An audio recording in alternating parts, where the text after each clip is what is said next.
The $1 million question was, what do you do with a degree in museum studies when you graduate? So each time you take on a project, you actually realize two things. One is that you know very little about anything, and the second is that you're working with some of the best minds in the field. So the bigger the museum, the lesser the attention span. There is nothing tangible with AI. It's human thought. It's how the computer responds to you, and especially today with the use of technology, we can really cause change. Great, fantastic, guys. This is yet another podcast from my yacht. We have a very interesting guest today. His name is Dr. George Jacob, and we will discuss with him how he got to the United States, his journey. Fascinating. We kind of overlapped a couple of years at BITS Pilani, and he's an alum of BITS Pilani as well. And then from there on, we meet again here in the United States in the Bay Area. So wonderful. Welcome. Thank you. Welcome to have you, Thank you on my yacht and on this podcast. So let's begin by just the basics, Tell us about your journey first to Pilani. And I know you had a very interesting choice of subject that you chose at Pilani. Most people go there to study engineering. They want to graduate, get a job, start the corporate career and stuff. But you chose something completely different, museum studies. Yes. Which is very unusual. Yes. But it has taken you to unusual places. So tell us about, first of all, how did you come to Pilani? And from there on, how you chose museum studies. And then we'll talk about what happened thereafter. Sure. So I was born in Cochin in India. And I moved to Pilani because my father used to teach there at BITS. And I went to school at Birla Shishu Vihar, which was kindergarten. And then I went from there to Birla Public School.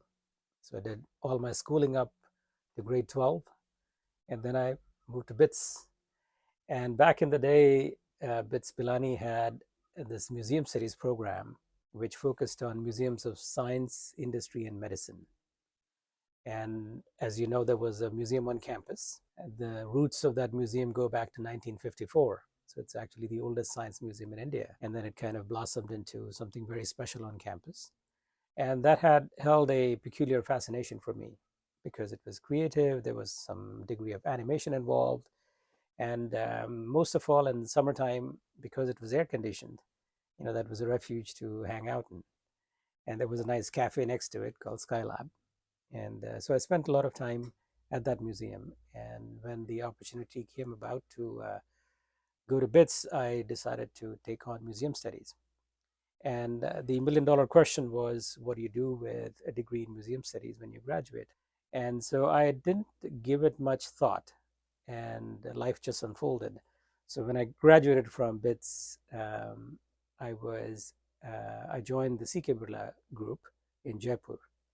So they were setting up a science museum, a planetarium, a convention center, and research labs all in one campus. And so I joined them as a research assistant. They decided to collaborate with one of the world's largest science museums in France to do the master planning for the center. And it was called City of Science and Industry La Villette. And so I was sent there to do the master planning for the Science Museum. And when I came back, I became the director of the B.M. Birla Planetarium.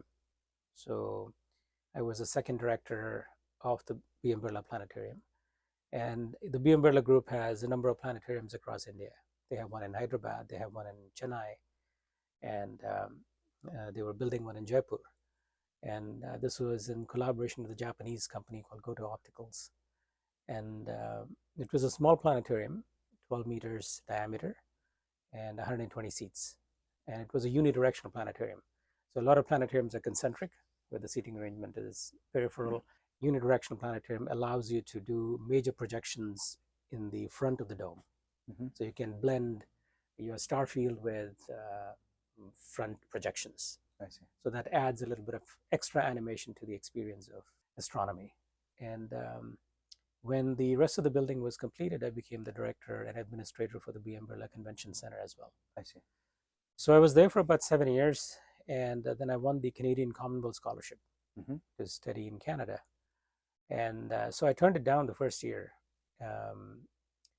And the second year, they made the offer the second time, and so I decided to take it and left my job at the BM Birla Center and moved to Canada to pursue another master's in museum studies at the University of Toronto. So, part of the appeal was that my great grandfather studied there in 1924 at the same university, and his department of theology was right across the street from my department of museology. So I spent 2 very fruitful years there. It exposed me to new trends in the profession. And when I graduated the second time, I decided to focus on consulting. I see. In the museum design build sector. So that was a growth trajectory. I did a number of projects in Singapore, Hong Kong, Saudi Arabia, and elsewhere. And I learned a lot because the subject matter for every museum was different. It was history, entomology, archaeology, Egyptology, medicine, all kinds of things. So each time you take on a project, you actually realize 2 things. One is that you know very little about anything. And the second is that you're working with some of the best minds in the field. And so you imbibe a lot, you learn a lot, and it brings a sense of perspective and humility to the journey of creating learning experiences for others. Because ultimately these museums influence many, many minds. And, some are attractions and destinations, and some are really good learning centers. So, how do you transcend generational gaps in learning, and how do you celebrate that common denominator, and you pack a punch in 3 minutes or 4 minutes, which is the average dwell time in front of an exhibit when somebody goes to a museum. So the bigger the museum, the lesser the attention span.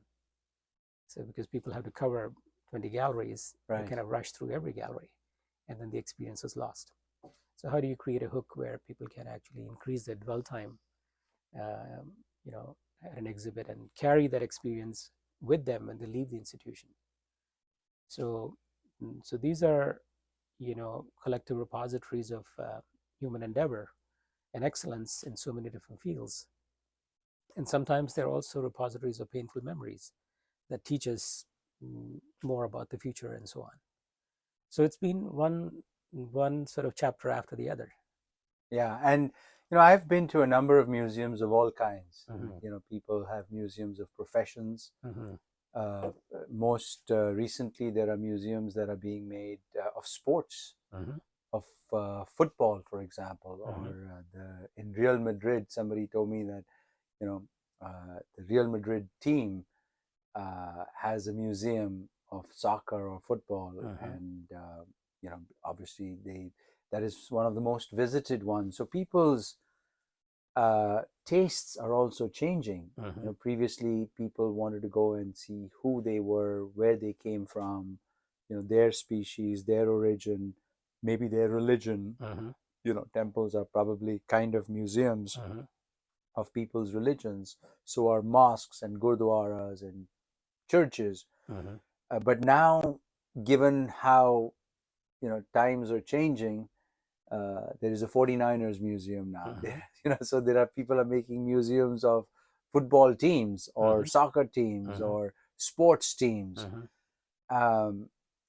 What has changed? I mean, so I think there are a couple of things. One is, there are sports museums. There's a Hockey Hall of Fame in Toronto.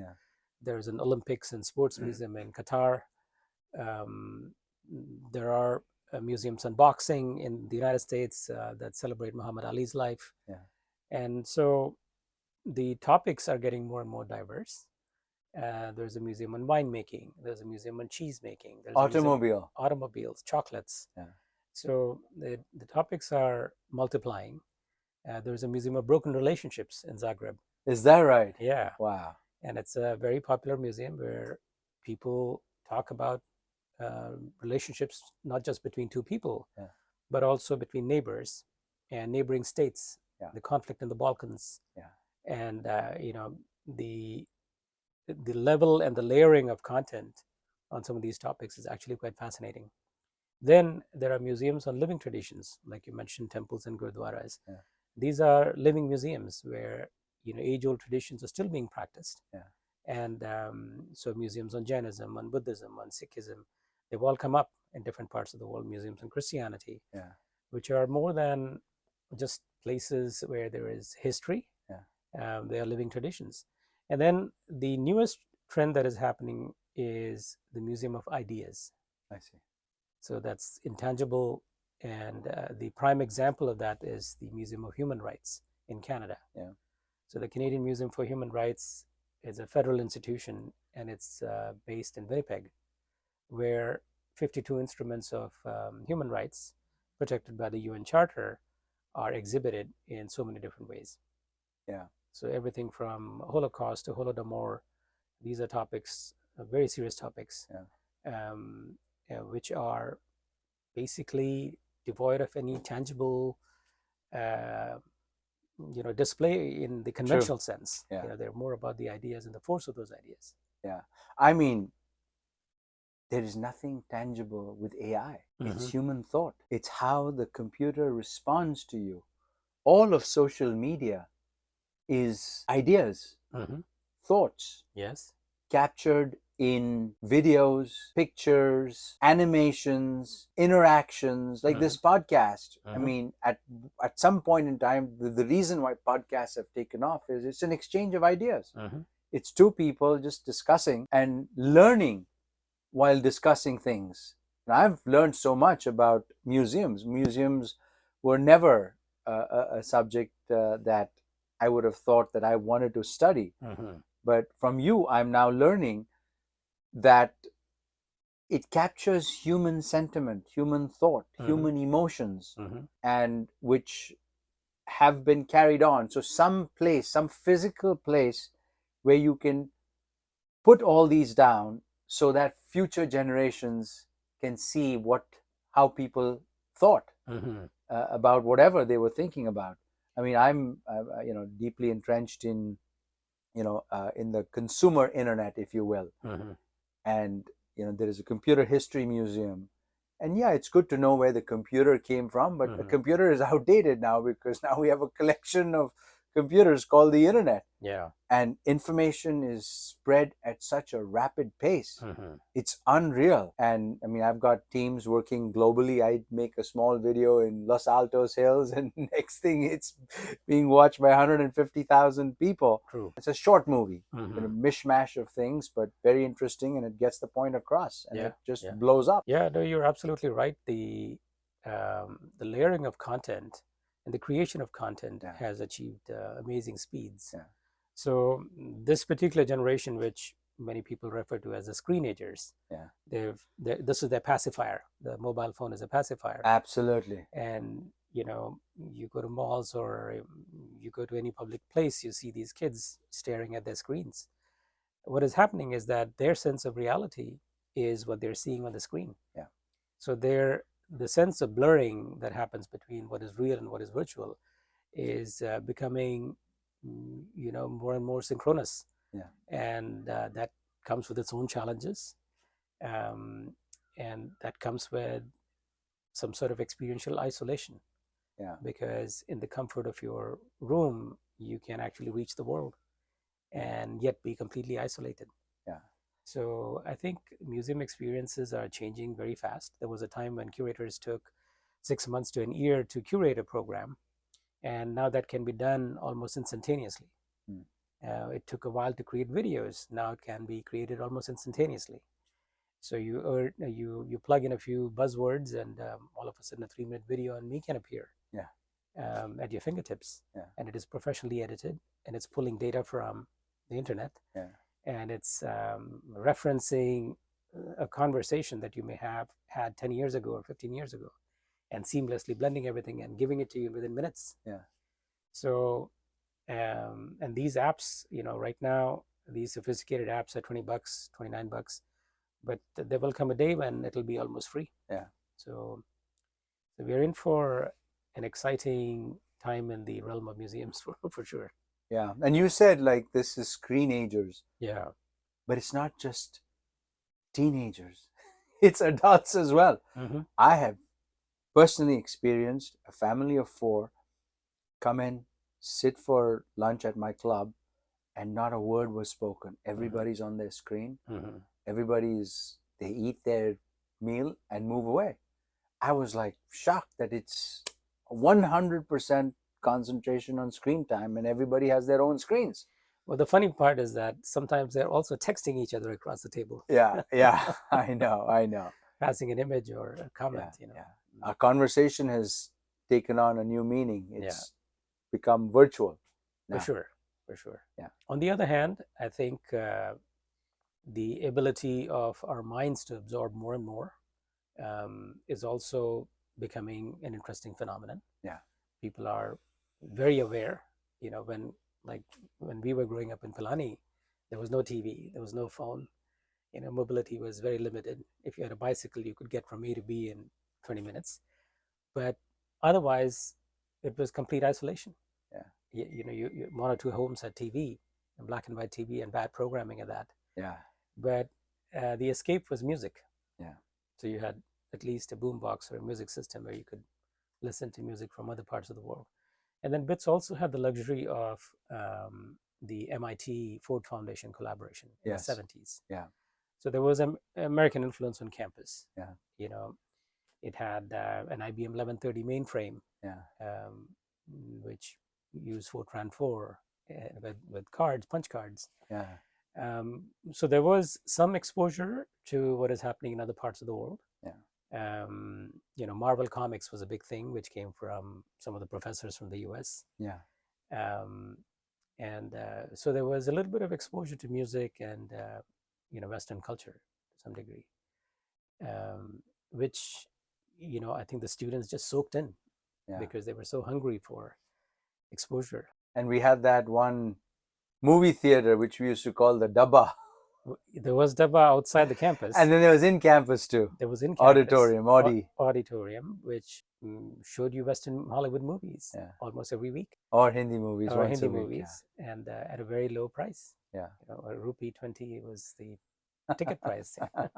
That's quite remarkable. So tell us, in your journey of museum studies, you have also been the head of San Francisco Museum, 2 or 3 museums over here, and then you have published a couple of books as well. One, I thank you for the one that your mom put together. I'm sure you helped her put that cooking book. But tell us about those experiences and how did you capture California and stuff? So, I started working on a number of museums in the United States, and over the years, I worked in 37 states out of 50. Wow, 37 states. Right. That is quite impressive. Yeah, and there were a few high points. In California, I worked on the Reagan Library in Simi Valley. So Nancy Reagan was alive at that time. I had the pleasure of meeting her, and we did the Air Force One exhibit. So, creating exhibits has, some functional blocks. There is the design part, there's the design development and engineering part, then there is a production and execution part, then there is the installation part where you integrate all the systems, whether it's AV or scenic or mechanical or automation. All of those things come together in this combination, which has to function every time a visitor cranks a button or pushes a button or cranks a lever. And so I worked on the Simi Valley project, and I did some projects here in the Bay Area. I did the revamping of the San Mateo Historical Society. I worked with Mr. Robert Mondavi on the Wine Museum in Napa. Wow, fantastic. And that's the one at UC Davis campus, right? Oh, no, the one... No, this is in Napa. In Napa. And back in the day, it was called Copia. I see. So it's closed now. And Julia Childs used to be on the board back then. So it talks about winemaking and so on. But a couple of high points that came, one was I was fortunate to work on the Tillamook Forest Center, where the Tillamook cheese comes from. I see. So it's Oregon Department of Forestry. And this was a site where the largest forest fires in the United States happened in the 1930s, 40s, and 50s. And the ash fell into the Pacific Ocean. And it was also the site for the largest afforestation program. I see. And millions of trees were planted. And when the opening of the museum happened, these firemen who had planted these trees, they came with their grandchildren for the opening. Wow. And there's a burn theater which won several awards inside that talks about the forest fires and how they created this massive valley of, evergreens. Yeah. The second high point was I got a fax in 2006 from the Smithsonian. I see. Naming me as the project director for the Star-Spangled Banner. I see. So this is the banner that inspired the American national anthem. Wow. So the original banner was stitched in 1812 by Mary Pickersgill on top of an Irish pup with two of her nieces. Mm-hmm. And the Star-Spangled Banner is huge. It's 40 some feet by 30 feet, 38 feet. And it had 13 stars back then. And it flew over Fort McHenry. Mm-hmm. And it withstood the bombardment. And the national anthem was created when when he saw the flag was still there after the bombardment. And the flag remained with General Armistead's family till 1904. And then that family gave it to the Smithsonian. And it remained in the Arts and Industry Building in Washington, D.C. till 1964. It was taken out and it was put on display at the American History Museum. It was coming apart, and the Smithsonian approached Ralph Lauren Apollo. I see. And they said, look, your logo is the American flag. How about giving some money to restore the national flag? And he said yes. And $15 million later, and many years later, the flag was cleaned. 3 million stitches were taken out. Wow. And then it was restitched, put on a gantry, and it's in a bulletproof seismic loaded case at the American History Museum. Wow. It's the largest single bulletproof case in the world. Wow. And so, I felt honored to be called upon to do this project. President George Bush came for the opening. It was a bipartisan opening. Mm-hmm. And it reminded me of this land of opportunity where anything is possible. If the merit is there, if the circumstances are favorable, you can live your dream. And if you look at the dollar bill, right on the top, it says E pluribus unum in Latin, which means out of many one. And this sort of symbolized the inclusivity of this melting pot where the American dream can live and flourish. Amazing. I have a small story of my own. Mm-hmm. When I was at BITS Pilani, Yes. I took this exam called the Caltech transfer exam. Mm-hmm. And it was a very tough one. And somehow, apparently, I was the only one who passed the math exam. Mm-hmm. And I got admitted to Caltech. Mm-hmm. And they gave me a scholarship that covered tuition. Mm-hmm. But they said room and board will be covered, should be, you'll have to cover on your own. Okay.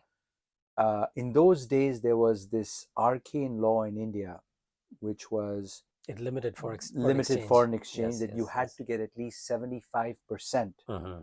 of foreign of aid from a university, and 25% the Indian government allowed you to take. Mm-hmm. So the room and board came up to 73%. Mm-hmm. Mm-hmm. And so I said, you know what, that's fine. I mean, I will take only 25%. I will live on 3% less, mm-hmm. Food and beverage and stuff. Mm-hmm. Because, I mean, come on, these are estimated expenses. Mm-hmm. The Reserve Bank of India and bank officials refused to give me any foreign exchange. You have to get 75%. Rule is a rule. What did you do? I said, but the rule is, mm-hmm. give me less. Mm-hmm. All I'm saying is, I will live with, I'm not taking any more money from you. Mm-hmm. The intention of the rule is to limit the amount of foreign exchange. I'm saying, give me only 25%. Mm-hmm. That's it. Don't give me 28%. I'm not asking for 28%.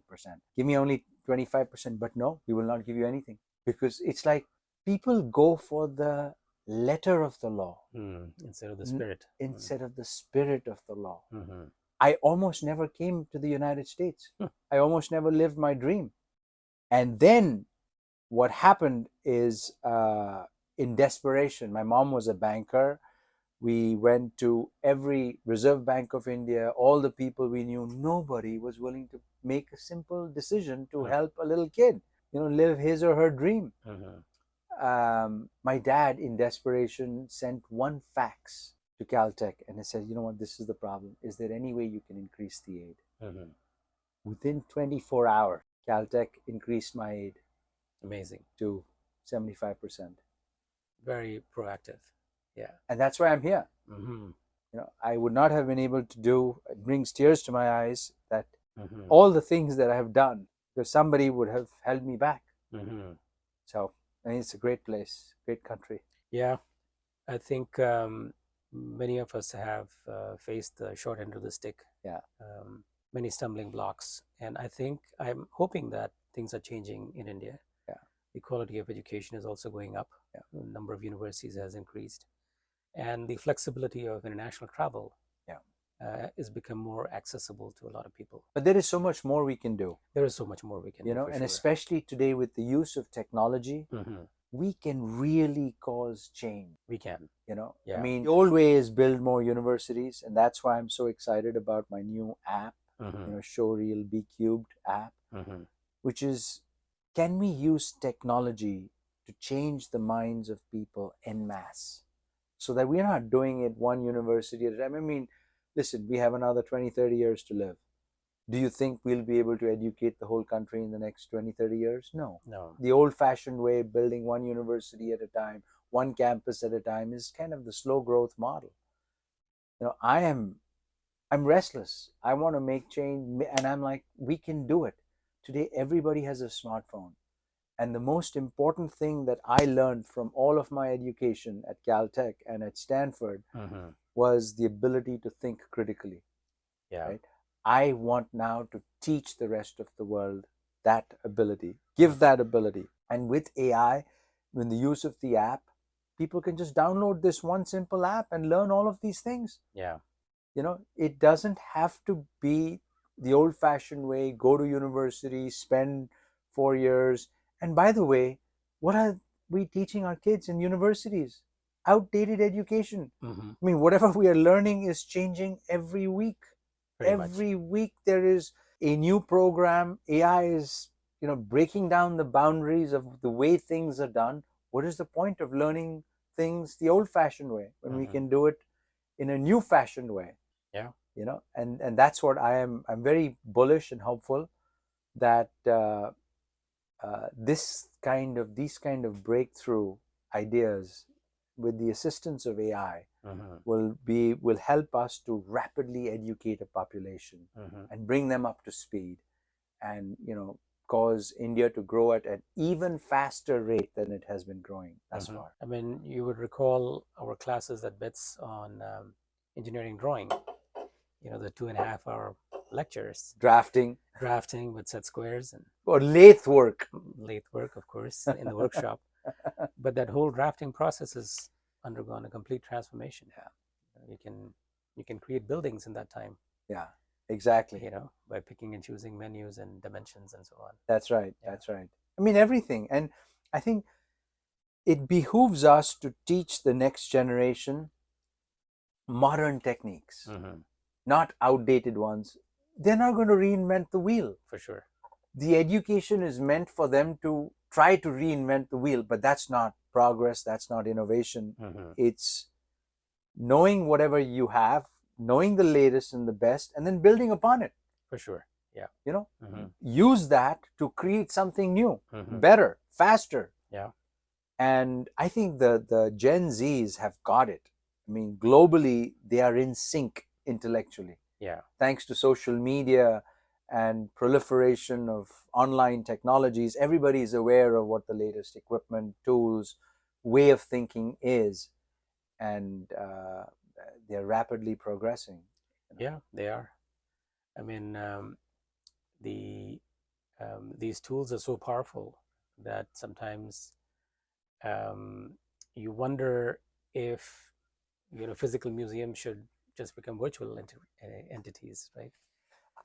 In fact, I'm working on some technologies that will enable that. And I think there is a very strong case to make physical museums, or all of them, virtual, just because of physical limitations of space and movement. Yeah. I mean, why do I have to go to Taiwan or go to France or go to a certain place? I mean, not the whole world can do it, but is there a way we can capture the essence of the museum and in its entirety and present it in a form that people can visualize and experience being over there?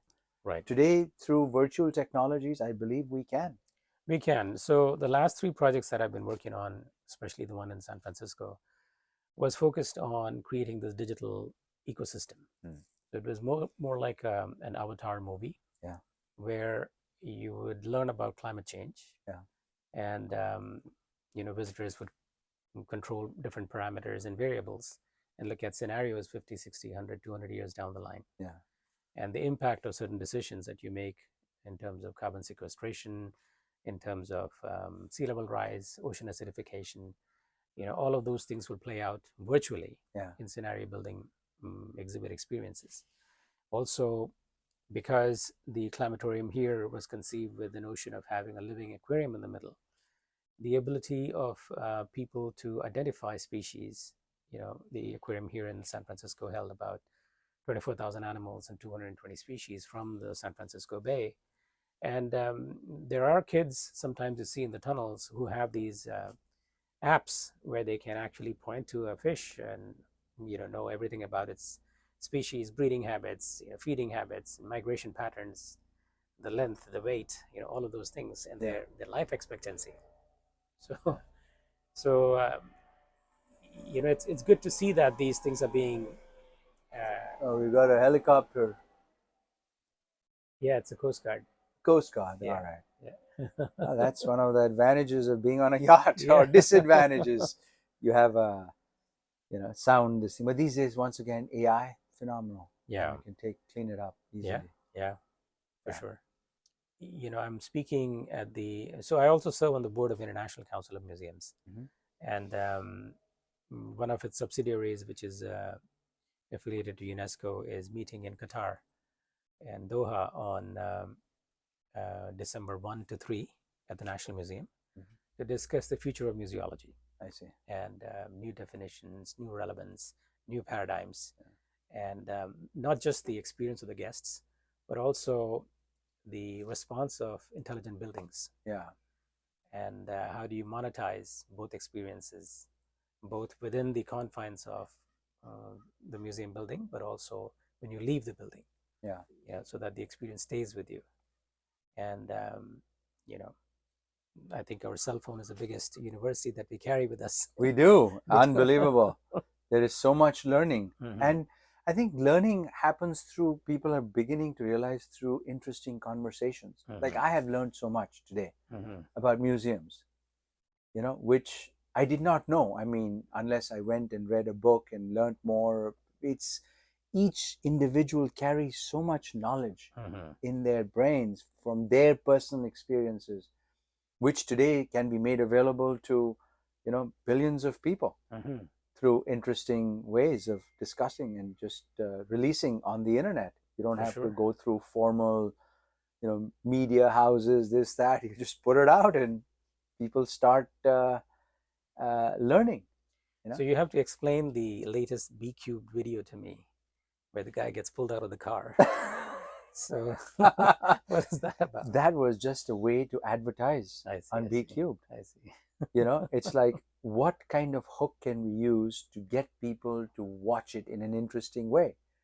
So it's like an interesting moment where, of course it's completely manufactured. It's not real. I hope he was not throwing plastic out of the window first. No.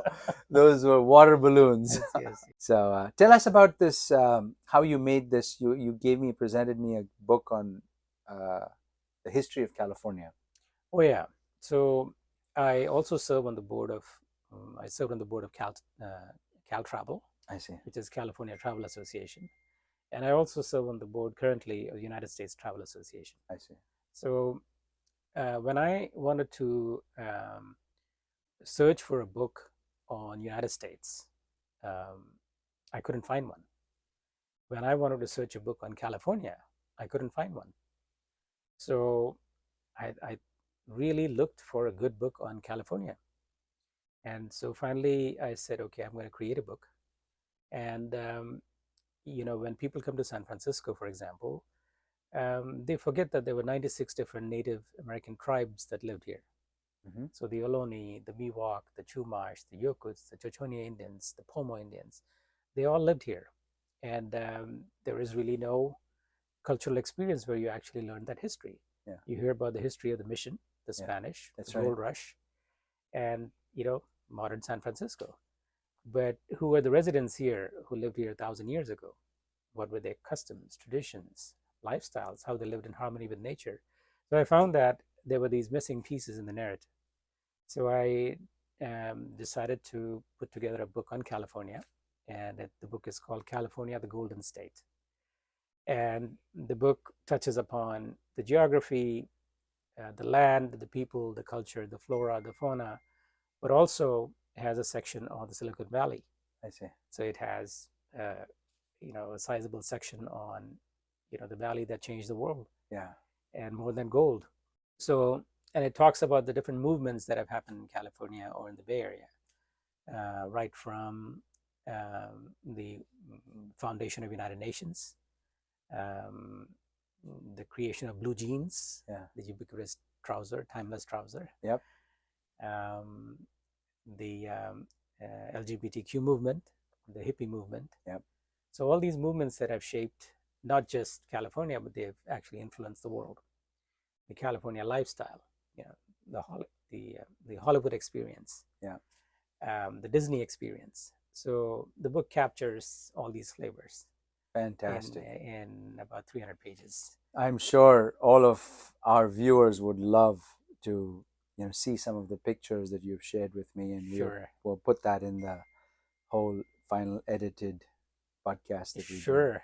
And Visit USA is the same. Yeah. It's titled Visit USA, a Dream Destination. I see. And the country is so diverse. The more I delved into it, the more I learned. Yeah. And even with 300 pages, you only scratch the surface. Yeah. Amazing. Fantastic. Is there anything else you'd like to talk about? I think I have been noticing with, some sense of happiness, the new museums that are coming up in India. Mm-hmm. It's almost like a renaissance that is happening there. Fantastic. With private funding. Yeah. In Delhi, in Pune, in Bombay, in other parts of the country. And, it's the speed and the scale of some of them are just mind-boggling. The government of India recently announced Yuge in Bharat, the world's biggest museum with 11 million square feet of exhibits. Wow. I mean, that's going to be a game changer. Yeah. So more than just the physical structure and the scope of some of these projects, it's about learning about our own heritage. Yeah. So we come from a very complex civilization that has given many answers to many restless minds. And I think that is something that we should take pride in. Mm-hmm. That's wonderful. Wonderful to hear that so many new museums are coming up in India. And I think India has a lot to share with the world. It does. And but we have to do it in a manner that the world appreciates. Right. I used to have a teacher, late Gauranga Charan Shom. He was from Shantiniketan, and he was a classically trained artist, sculptor, and I used to be his summer apprentice, mixing paint or cement or whatever else, and he told me one thing a long time ago which has stayed with me. He said, remember, there are two things in the learning process. One is the creativity and one is rigor. Yes. If you only had rigor, you would have rigor mortis. Yes. If you only had creativity, you will have chaos. Yeah. So to marry the two so that one can balance the two in some fashion is probably a good litmus test for. Very well said. No, it said. I mean, I've had all the rigor, and now I'm living a chaotic life because I think there is fun in chaos, because new ideas only come from chaos. True. they don't come from following the Structure. same structure Mhm. over and over and over again. And we are in a world now where you have to take the best of whatever is in. All innovation cannot come from one individual or this thing. Mhm. You have to appreciate what collectively how we are adding to the discourse. For sure. And I think each of us has a role to play, and each of us has a little contribution to make, and that is what is exciting. Yeah. We're all in it together. Yes. As one species. Yes, indeed. Thank you so much Thank for you. your time. Thank you. It was wonderful. Wonderful to talk to you. Thank you.